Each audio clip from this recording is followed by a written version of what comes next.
SPSS nanti juga dijelaskan regresi, korelasi gitu. Cuman yang di mata kuliah saya kenalkan dulu korelasi dan regresi itu seperti apa.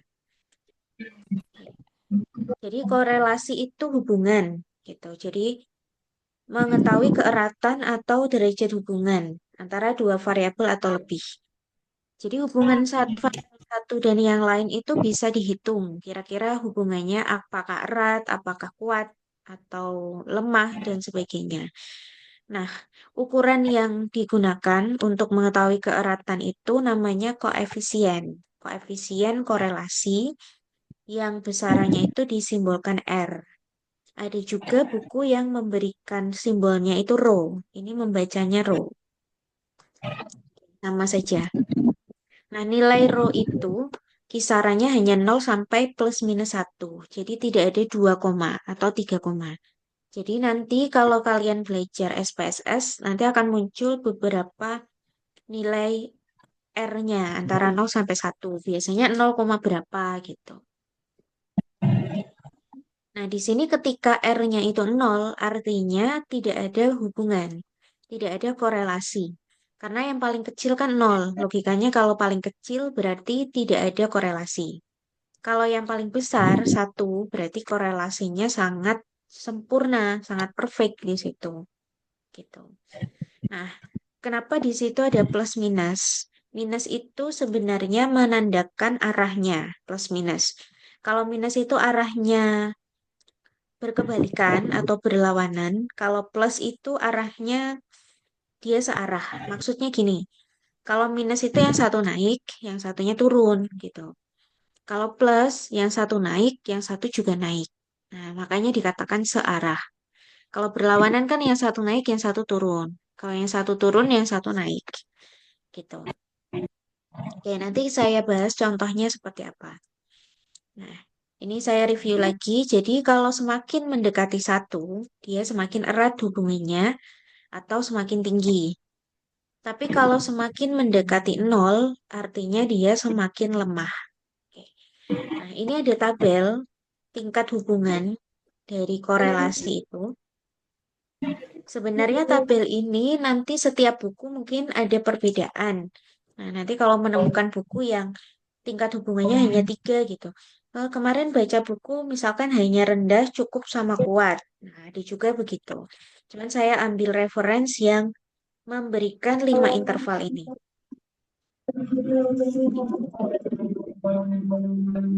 Untuk yang sangat rendah itu 0 sampai 0,19 dan sebagainya. Nah, berarti kalau 0,7 kira-kira masuk yang hubungannya apa di situ? Kalau saya punya R-nya 0,7. 7 kalau dilihat dari 5 interval ini, dia digolongkan di mana kira-kira? Gak ada yang jawab. Halo? Masih menyimak ya? Yang 0,7 di mana? Di mana Mbak? Mbak Desvita?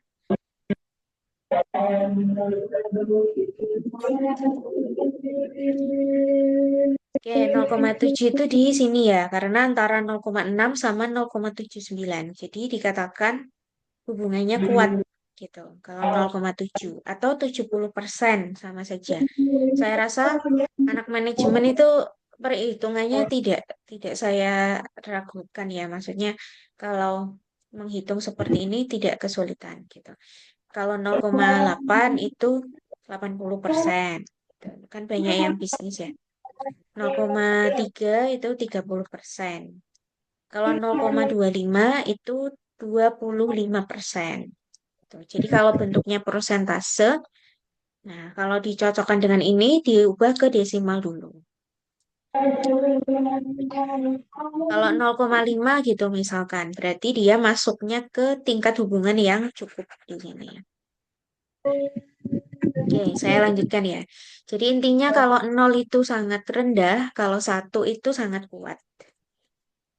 Nah, ini contohnya. kapan korelasinya positif, kapan korelasinya negatif. Saya berikan contoh di sini. Ini yang nomor satu kaitannya erat dengan manajemen ya, dengan ekonomi. Jadi korelasi positif tadi yang satu naik, yang satu turun. Atau sebaliknya, yang satu turun, yang satu naik. Kalau negatif, oh sorry, terbalik saya. Saya saya ralat ya, saya ulangi. Kalau positif itu yang satu naik, ikut naik, yang satu turun, ikut turun. Kalau negatif itu justru kebalikannya, yang satu naik, yang satu turun, ataupun sebaliknya. Oke, contohnya yang positif antara harga dan penawaran. Nah, ini kalian lebih paham daripada saya ya.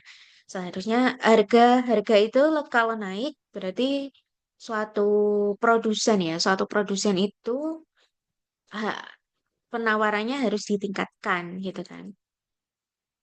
Oke, terus kalau negatif harganya naik, justru permintaannya turun, ya kan? Kalau harganya naik, orang-orang cenderung tidak ingin membeli. Makanya permintaan suatu barang itu akan turun. Oke, itu contohnya kalau di ekonomi. Nah, contoh lagi yang korelasi positif, hubungan jumlah pengunjung dan jumlah penjualan. Jadi kalau pengunjungnya naik, nah, misalkan tiket ya, tiket suatu wisata itu kalau pengunjungnya banyak kan tiket yang terjual juga banyak. Jadi korelasinya positif. Pengunjungnya nih naik, jumlah penjualan naik.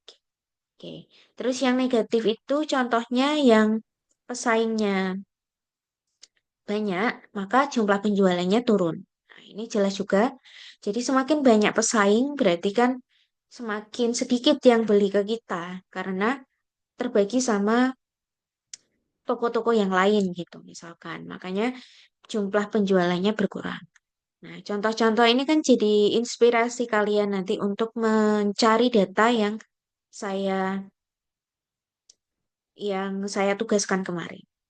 Nah, ini Mas Musa sama Mbak Utami baru join ya. Mana ini? Oke, sebentar saya screenshot lagi.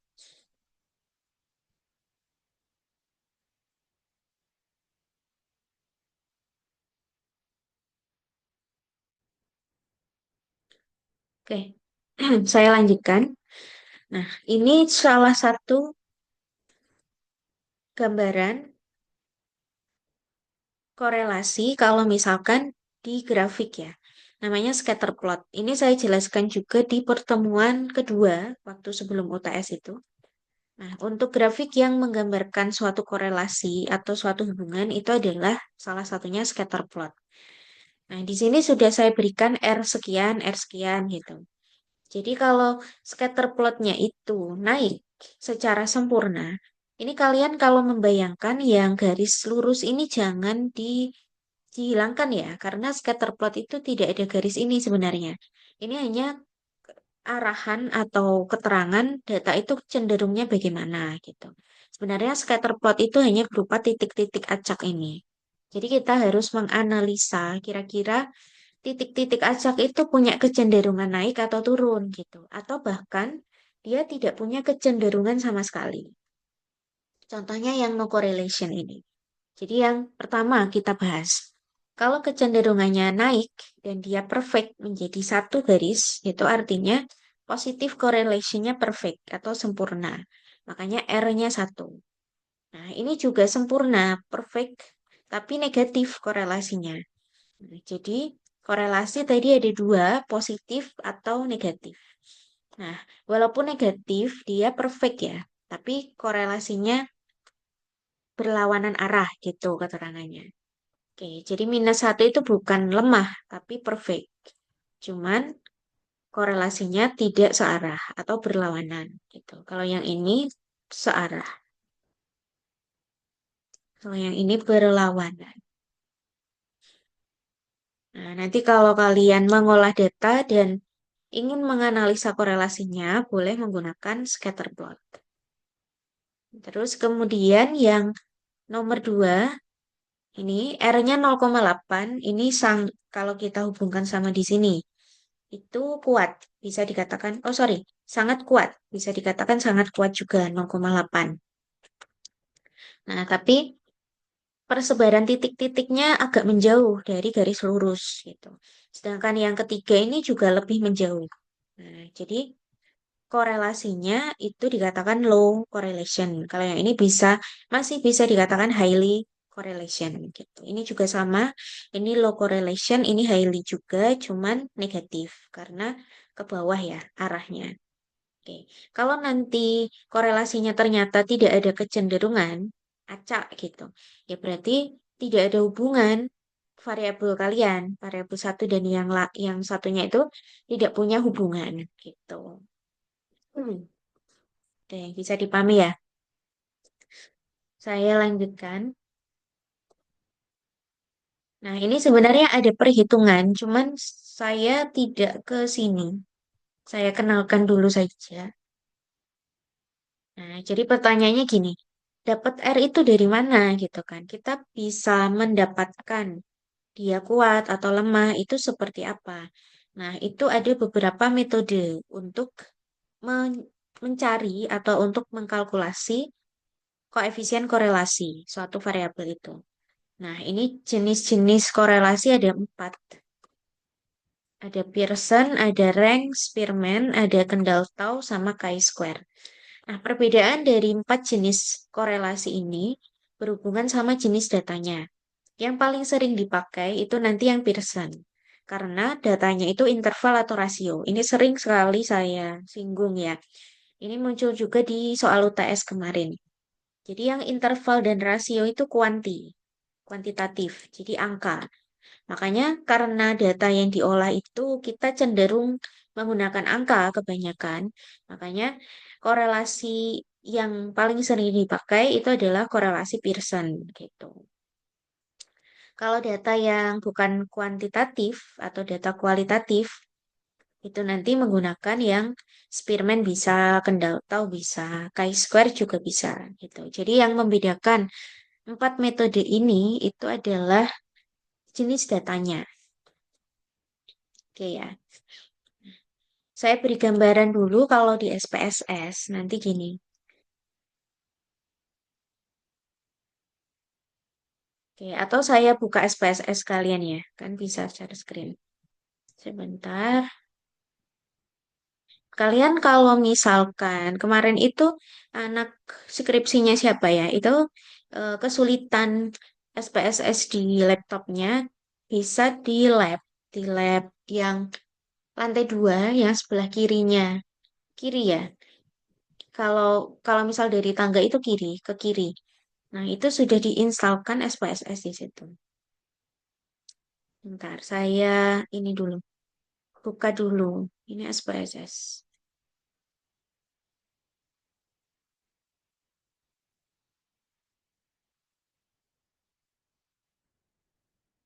Nah, SPSS itu versinya sekarang sudah banyak yang baru. Punya saya tergolong lama ini, versi 22. Nah, jadi nanti misalkan ini saya acak saja ya datanya. Datanya saya acak saja. Ngasal gitu maksudnya data apa gitu.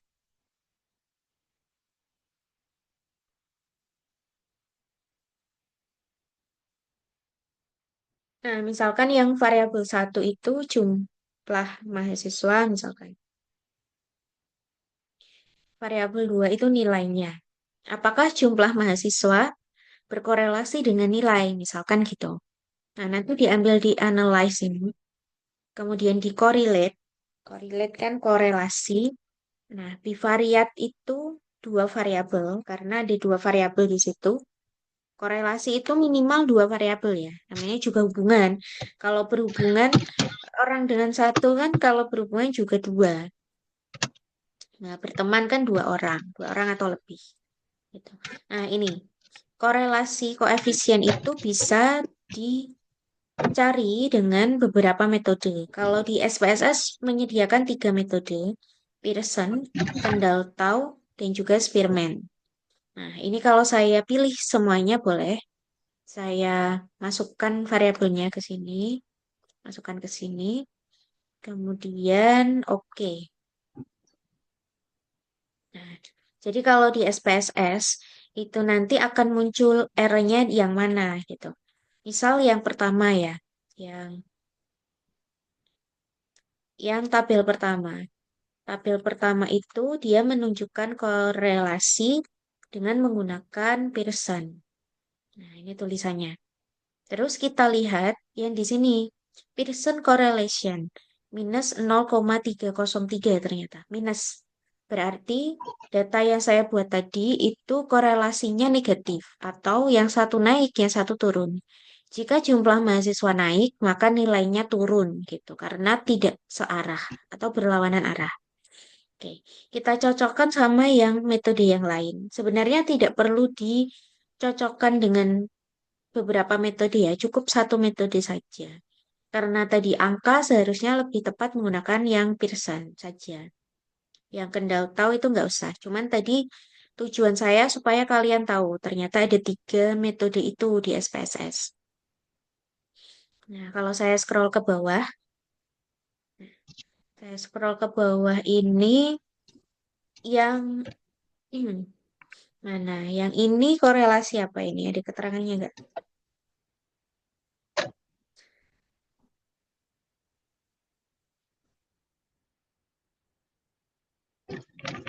Oke, non-parametric Spearman ya. Yang ini Spearman berarti. Kalau yang atas tadi Pearson. Dengan Spearman juga negatif 2,74. Nah, saya rasa tidak terlalu jauh juga. Oke, jadi negatif sama-sama menunjukkan korelasi yang negatif. Gitu. Itu kalau di SPSS. Nah, jadi nanti kalau saya tunjukkan output itu, kalian bisa menganalisis ya. Maksud dari output itu apa gitu. Yang ditunjukkan oleh output itu menunjukkan korelasi yang seperti apa. Oke, saya lanjutkan di PPT saya.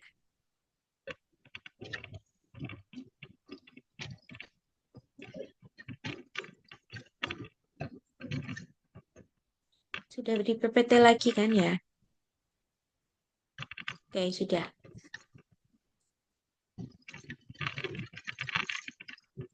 Nah, kalau yang saya contohkan ini dengan kendal tau dan Spearman itu menunjukkan 0,6. Nah, 0,6 itu bisa dibilang cukup kuat ya di sini. Kalau yang di SPSS tadi 0,2 bisa dikatakan lemah. Atau kita cocokkan dengan tabel yang kita tampilkan tadi sebelumnya. Jadi yang ini. Tadi kalau output yang di SPSS itu 0,3 sekian-sekian.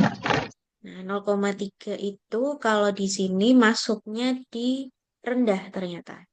Jadi korelasinya berlawanan rendah gitu, yang saya buat tadi. Kalau yang di PPT ini 0,6 dan positif, dia masuknya kuat ternyata. Begitu. Oke ya, bisa dipahami untuk yang ini.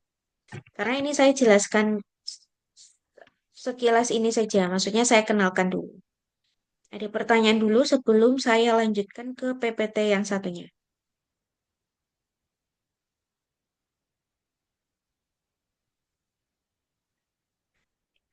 Oke, tidak ada.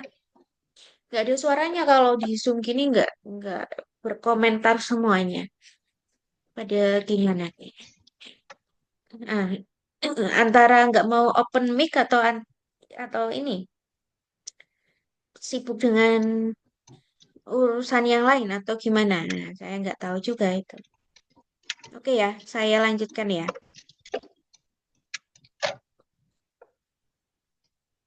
Oke. Kalau gitu saya lanjutkan ke PPT berikutnya.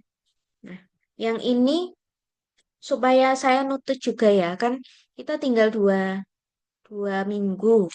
Nah, rencana saya nanti yang terakhir itu kita bahas-bahas soal gitu. Jadi supaya terbahas semuanya tinggal satu kali pertemuan. Nah, saya ingin nanti ini kalian baca-baca ya, yang week 12. Asumsi klasik dengan SPSS. Jadi saya jadikan tugas summary. Kalian rangkum apa yang saya jelaskan di sini. Nanti saya kirimkan PPT-nya. Nah, ini kalian rangkum. Nah, saya ke regresi. Nah, regresi itu penting karena untuk skripsi di manajemen kebanyakan menggunakan analisis regresi dan regresi linear. Nah, di manajemen saya rasa hanya kebanyakan hanya sampai regresi linear. Padahal kalau di ilmu statistik itu regresi banyak sebenarnya. Ada regresi logistik, regresi non parametrik, regresi linear. Itu banyak, tergantung permasalahannya. Cuman kalau saya lihat di manajemen hanya dibatasi sampai sini saja sudah oke gitu. Oke. Nah, ini saya jelaskan dulu ada regresi sederhana dan berganda nanti. Nah, bedanya apa? Saya bahas. Oh ya, yang summary itu mohon dikerjakan ya, hanya summary saja kok. Yang teorinya saja, poin-poinnya, tidak perlu yang hitung-hitungannya. Gitu. Nanti saya lihat di next pertemuan. Kita kan itu kan next pertemuan tidak online. Oke. Nah, kalau regresi itu ada tiga tujuan. Bisa memprediksi, bisa mengetahui pengaruh, bisa mendevelop persamaan. Jadi ada tiga tujuan utama. Oh ya, ini masih 1 menit, nanti join lagi ya. Oke, jadi ada tiga ini, memprediksi, mengetahui pengaruh variabel satu dan yang lain, sama mendevelop persamaan yang menunjukkan hubungannya itu. Gitu. Dan ini ada perbedaan antara korelasi dan regresi. Ini yang sering rancu di situ. Jadi regresi dan korelasi itu berbeda.